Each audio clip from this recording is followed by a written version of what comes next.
Hello, everyone, and welcome to this edition of News You Can Use. We are in the month of March, and we are celebrating outstanding women this month. I am delighted for the opportunity to be able to take the whole show today to spotlight a woman who I've known for quite a few years, and she continues to be amazing even today. Her name is Cheryl Ann Wadlington, and she is the founder, the owner, the producer, the president, the CEO of an organization called the House of Evoluer. We're going to explore what that's all about on today's program and just talk about her and her history and some of the many things that God has allowed her to do over the years. I want you to stay along for the ride. We'll be back in a moment to present to some and introduce to others Cheryl Ann Wadlington.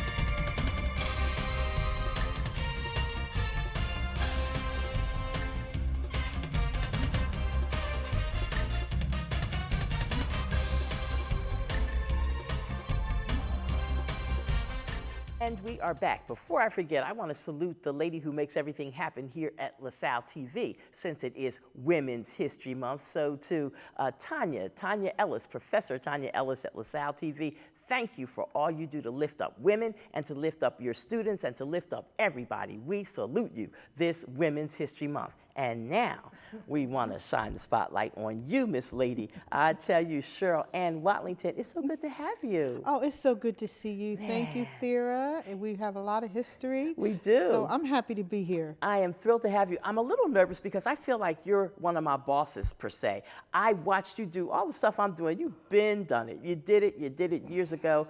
I was just recalling how much I used to love the opening for your cable TV show, which used to be broadcast on Comcast. It was a great show, and the opening was so jazzy and so professional. We thought this was mainstream television. And then you're writing as a journalist, I mean a real journalist for the Philadelphia Tribune, but for other media outlets as well. So it's like, oh gosh, am I going to try to write about Cheryl Ann Wadlington? Am I going to try to interview her on my cable show? Whoa. But it's a blessing. It's a blessing to have you. Yeah, and it's great to be here. I guess we came up together, I guess I could say. So to see that we're still here, we're still doing what we love, it is just a blessing. And I'm, again, happy to be here to be interviewed by Miss Thera Martin. Yes. Now tell our viewing and listening audience about the Evoluer House, the House of Evoluer. That's the correct pronunciation. The Evoluer House. Okay. How did it get started? What inspired you? Yeah, well, what inspired me was some statistics started coming out about the issues that were facing girls of color, and nobody was talking about it. So we started to see that no one knew how our girls were suffering in our community. So we're talking about the sex trafficking, the school-to-prison pipeline, just other statistics, like, for say example, people would not believe that according to like a university studies, like if you have very dark skin, you're 3 times more likely to get suspended from school. So school push-out was the big thing. And the fact that they're suspended and expelled 6 times or even 10 times more likely than other cultures. So there were just alarming facts where our girls didn't have a fighting chance to thrive. So I said, well, somebody has to do something, because when I was coming up, there were women in the community who always stepped forward to do something for me. So I'm the kind of I can change the world kind of person. So I decided to do something. Now, 20 years of guiding urban girls to bold and bright futures. I know it hasn't all been easy. It wasn't all a smooth ride over these last 20 years, but you managed to hang in there, to stay in there, and to get it done, to not give up. And other people obviously saw that your vision was on point, and people have supported you along the way. Yeah, exactly. So there were people who saw what we were doing and believed in the vision, but there were more people who didn't. I remember when we were trying to get funding, someone actually called me and said, you know, I'm not going to support you because I think what what you're doing is stupid. So, you know, Great. and what was so interesting, where I had to mentor her daughter, that same person who said I mentored her daughter and actually got her daughter on the Oprah Winfrey Show. So, you know, it's very ironic how, you know, you shouldn't say Wow. certain things to people. Yeah, sure Yeah, shouldn't. because you never know who's going to have to help you. But we persevered, and I think the reason why we were able to do that is because I will use the term, I did it my way. I didn't go by the system because I know we're doing what you know, I have to say what the school district won't do and can't do, and what social service won't do and can't do. So we decided to do it just differently, not to listen to them saying, well, you had to have this in place, that in place, you had to have a PhD. And I said, no, wait a minute, you know, our mothers saved us, but they didn't have all that going on. And so that's how I was able to maintain and stay for 20 years, because I kind of figured it out that no one can raise our girls but us. So. And there you go, and there you go. And so when you're able to look back over your track record and sort of keep up with some of your young ladies, so you can see where they've graduated from high school, or they've gone on to college, or what they've done after that 4-year college degree. So you keep that tracking going. We do, and it was amazing. And the one thing that helped the girls excel was to have a no-nonsense environment and to have structure, of course, but to be a little more disciplined and expect excellence from them. So we were surprised when we seen girls who were first-generation college students going to Ivy League colleges, University of Penn, Fordham, New York University, Bernard College, and they were going on either full ride scholarships or partial scholarships, where at least 50% of our girls come out of college debt-free. So we were kind of doing miracles there. And so, yeah, it was hard work, but we were down for that challenge. Now, was this something, or is this something that is expensive, that the young ladies who are involved, they need to come from families that got it going on financially to participate? No, because in the beginning, well, we did that earlier when you knew me, when I was dealing with the modeling and etiquette school, that there was a fee. Our programs are free, absolutely free for girls from disadvantaged and low-income backgrounds. And for those who are not, their scholarships are available. So we have to raise that money. So, and because we know our girls need help, parents need help. And right now in this society, after seeing the incident that happened to George Floyd, we know that psychologists are now saying that young people, particularly black girls, their brains aren't developing properly because of the violence that they keep seeing. So, you know, there's so much that we have to be there to help them. Right. So the age group that you deal with? 13 to 18 years old, teen girls of color. Now, I don't know what those 13-year-olds are like today, but when I was 13, I actually did think that I knew everything, and my mom would say that to me. I remember saying, you think you know everything, you're just 13. But I really did think back then that I knew everything, and how wrong was I? Goodness. So the attitudes, the way young people are thinking today, are they coming in kind of like how I was, or are they different today than they were back in 19... They're way different. Generation Z. People talk about Generation Z, they're different, but I believe in them, and I believe there are saving grace in many, many ways. What is very interesting is their awareness of the LGBT community.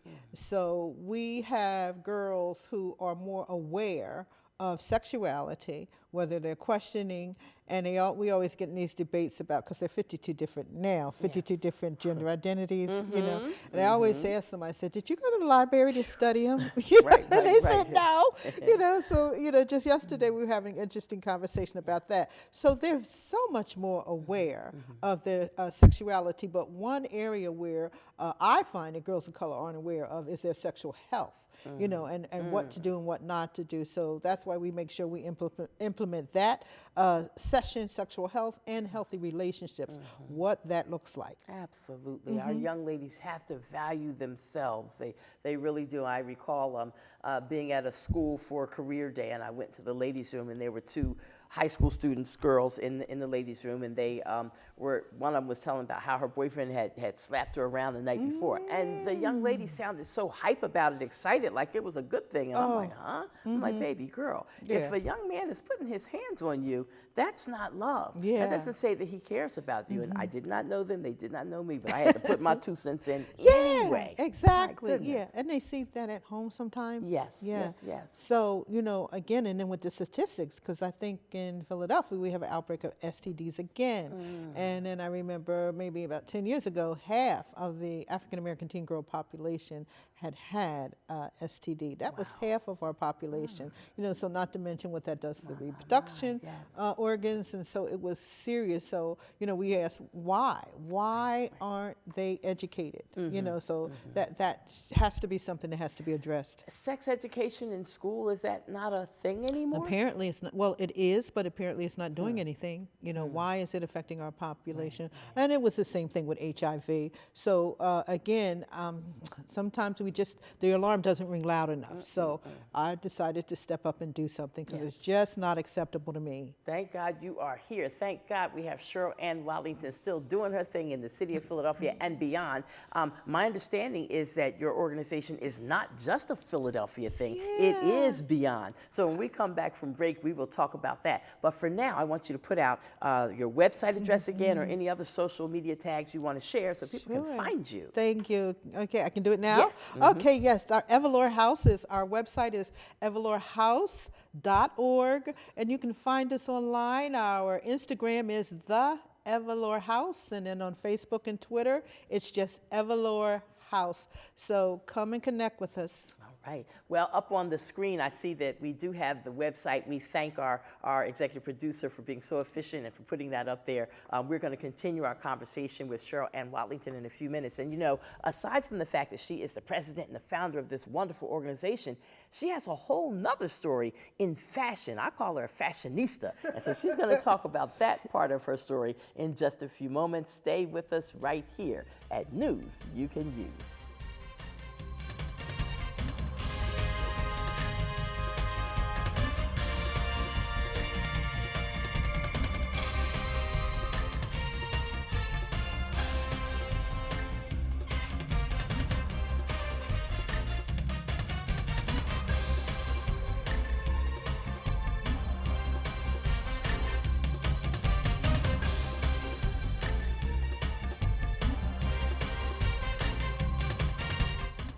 Kate and Chip offer free or low-cost health coverage for kids and teens. These programs cover doctor's appointments, hospital visits, prescriptions, shots, and more. As parents, we get peace of mind knowing that our children are covered if they are sick or get injured. You may now be eligible for Medicaid too, even if you've applied in the past. Enrollment is always open. Visit insurekidsnow.gov or call 1-877-KIDS-NOW, paid for by the U.S. Department of Health and Human Services. Everyone has a community, a neighborhood, school, kids' teams, where you worship, work out, or any other place or group where you choose to belong. Communities can provide support when you need it, and even when you don't know you do. Like when it comes to preventing underage drinking and other substance use. Community members can be your eyes and ears when you're not with your kids and alert you to signs of potential problems.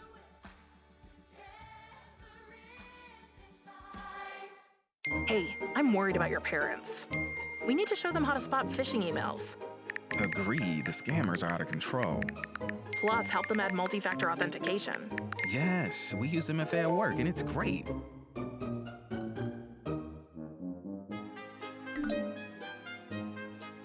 Software update? Done. Time to celebrate. For more information on how to keep yourself and those you care about safe online, go to cisa.gov/secure-our-world. I've been driving a truck for 40 years now. If people knew what I know, lives could be saved. Like that trucks can't stop quickly. It takes my 80,000-pound truck 200 yards to come to a complete stop. So I always do my best to give a lot of cushion. It helps when other drivers realize that and do the same. Please give trucks the space we need so we can all stay safe. It's our roads, it's our safety. Think buying fake products is harmless? Think again. Think fake cosmetics are tested and safe? Think again. Think that medicine you can buy off social media is high quality? Think again. Counterfeits are made in unsafe conditions, potentially using hazardous and even lethal ingredients that could harm you and others. Each year, billions of dollars worth of counterfeit products are sold in the U.S. I smell big crime. Think about it. If you don't know where the products came from, how could you know where the money goes? You're smart. Buy smart. Go for real.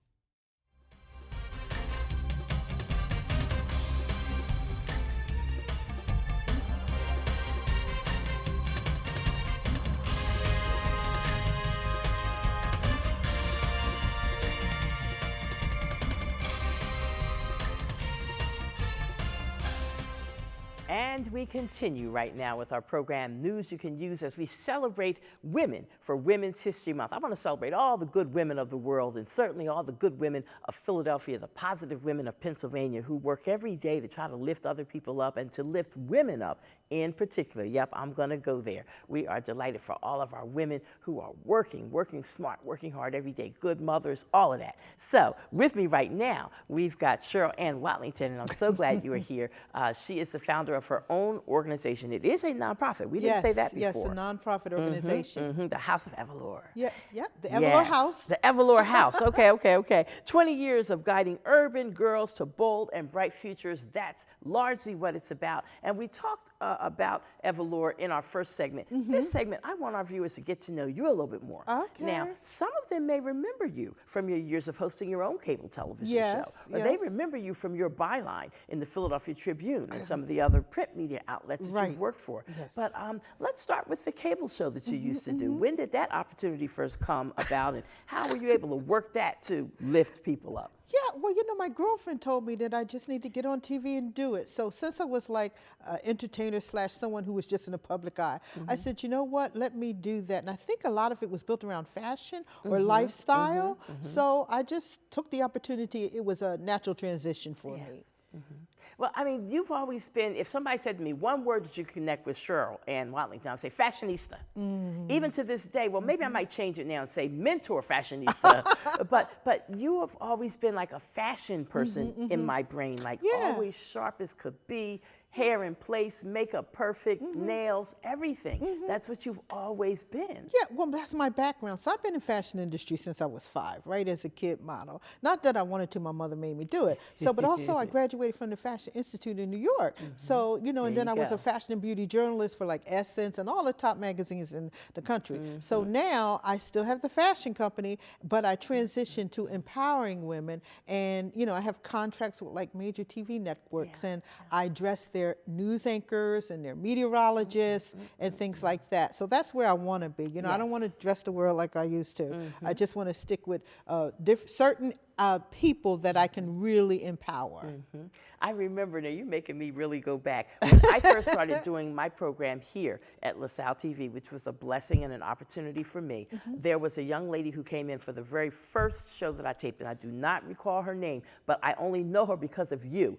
She was a makeup artist, she was top notch, and I know her because of you. And she came and she made my face up for the first show and everything, and then she called me after, you need me every week? And I'm like, I can't afford you.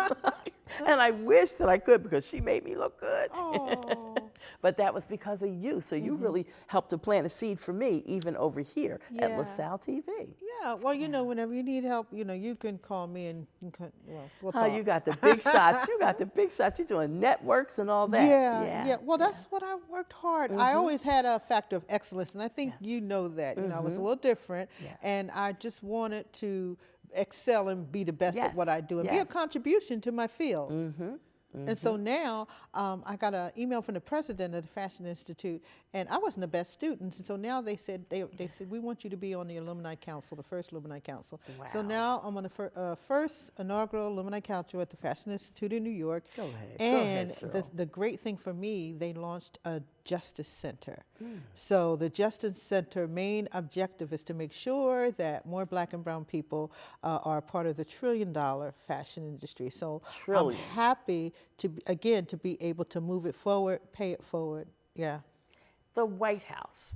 It was in what, 2016 that you were recognized by the White House as a champion of change. Talk about that.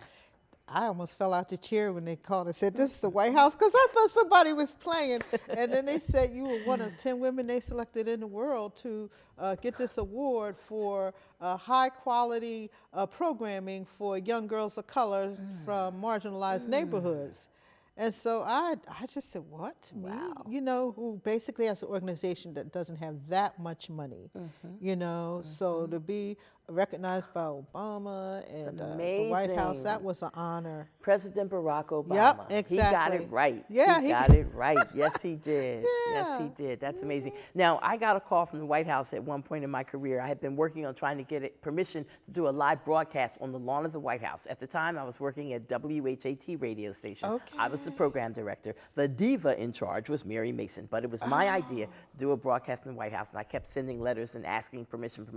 Well, finally, they decided, yes. I'm sitting at my desk in my office at the old WHAT. The phone rings. It's the White House. I said, the White House, come on, who's playing on my phone? But it really was the White House calling me to tell me, if you can be here tomorrow, you can do a live broadcast tomorrow on the lawn. My jaw dropped, and I immediately said, yes, we can do it. Okay, so you did take up the opportunity. Yes, which is wonderful. Yeah, it was an amazing opportunity. Yeah, absolutely wonderful. Yeah. But so you know what it feels like to get that call. Yeah, you never expect it. You know, again, I'm just a little girl from West Philadelphia who wanted to make a difference. And then to be recognized, so not only did it come, well, I started getting more money, but it also elevated the issue of helping to save Black and brown girls. Yes. That is so very, very important. Again, I'm glad that Barack Obama did that and recognized you for the work that you do. And so that was a further opportunity to grow your nonprofit and your business side of what you do as well. Exactly. So we went national as a result of the pandemic.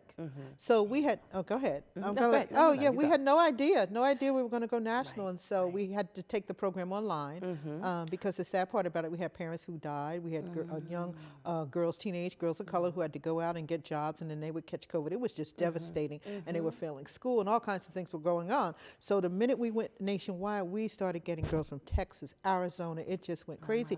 And last year we had our first international student from Liberia. How exciting. It's exciting. Pressure. How How challenging was it during COVID to do everything virtually? And I imagine you're still doing things virtually since you got young ladies from across the country now who are plugged in. Well, you know, people were saying that it's hard to teach kids online. They didn't want to come to class. So what we found, a lot of the teachers bored them. So we knew. Tell the truth. We had to come in with a program that was like we were doing a Las Vegas act online. And we did it. We keep the girls' attention. We have a super high retention rate. They love us. They want to come back. But the thing is, you just have to do a great program. Yes. And you can keep a child's attention. Well, that is good to know, So for anybody who's viewing the program right now, and although this is a Philadelphia show, the reality is in the internet world, we put this on social media. Our executive producer, Tanya Ellis, gets this on Instagram, and it's on Facebook, and on YouTube and other stuff. So it goes out there. So there's going to be some more calls coming, I believe, to people who want to plug in. Do you do like sessions, or you take so many young ladies in a certain group in a time frame? We do. Well, now we've moved to year-round programming. Like the summer is our big major program, and registration opens in mid-April. So anybody who's interested, they can go to our website and they'll see how they can register, how their parent can register. But right now we added on another program. We have a podcast. It's called Girl Truth, and it's produced by teen girls, and they talk about some serious topics that no one else talks about. Say, like for example, like what it's like to be queer on the autism spectrum. You see, they talk about Black girl trauma, microaggressions. So it's called Girl Truth. What lens are you looking through? And it's available on Apple Podcasts. So we invite girls to that. It's an 8-week program. So girls can also sign up for that. They have to audition for that one. Yeah. Well, that sounds interesting. That was one of the things on my list. Tell us about Girl Truth, the podcast. Yeah. So they are doing that as well. So Yes. they're learning about broadcasting and projecting themselves and being communicators. Yes, so they're not on video yet, but eventually once they learn how to execute, and you know all about that, then they can go to video. It's an 8-week program, and they learn how to not only record their own video, but to have a podcast business and how to monetize it. So that's the whole Sounds objective. like a class I need to be in. Monetized, ding, ding, ding. Yeah, but the main thing is to make sure we hear the voice of the girl of color and what's important to her. Okay. And so the Evoluer girls measuring up, and you've already talked about that, how proud you are, how they've gone from finishing high school, they're in college, they're graduating from colleges. Your young ladies are doing well. They're on track. So 100% of our girls graduate high school on time and attend a 4-year college or some other form of institution of higher learning. So we're proud of that. Well, I guess if there were one dream that I would have for you, or hope, and this may already be a reality, is that at some point for the girls who you can gather in one place for a real in-person session, in addition to all of the online virtual sessions you're doing, those kind of things, are they going to happen in the future as we are now cleared of the whole COVID nightmare? Yeah, we were in person before. Okay. We were at Pierce College, and they were just wonderful. We had like 2 classes going on at one time, the youth workforce and then the personal development. So our plan is to go back in person. The only thing is we don't know how we're going to do that in terms of the people who are outside of Philadelphia. So well, I know it's coming. You will fix it. You will make it work. That is for sure. Give us the website and a phone number one more time. yes, they can call area code 215-592-8988, and the website is evoluerhouse.org. All right. I thank you for being with me. I Thank you, appreciate you Phil. so Lots very of much. love. Yes. Lots of love to you. All righty. As we close out on the program, I want to salute the late, great Senator Roxanne H. Jones. She was the first African-American woman state senator in Pennsylvania. I want to salute Shirley Kitchen, who came in after Roxanne Jones as a Pennsylvania state senator, Dr. C. Dolores Tucker, Ona C. Weldon, Paula Peebles, who just recently passed away, and all the other great women of Philadelphia who have made a difference and certainly allowed me and some of us other women to stand on their shoulders. Have a great day, everyone. Have a great Women's History Month to all the women of Philadelphia and around Pennsylvania, and anybody who's watching our cable television show. And most of all, remember, life is so very fragile. Handle it with prayer. And see you next time. Bye-bye.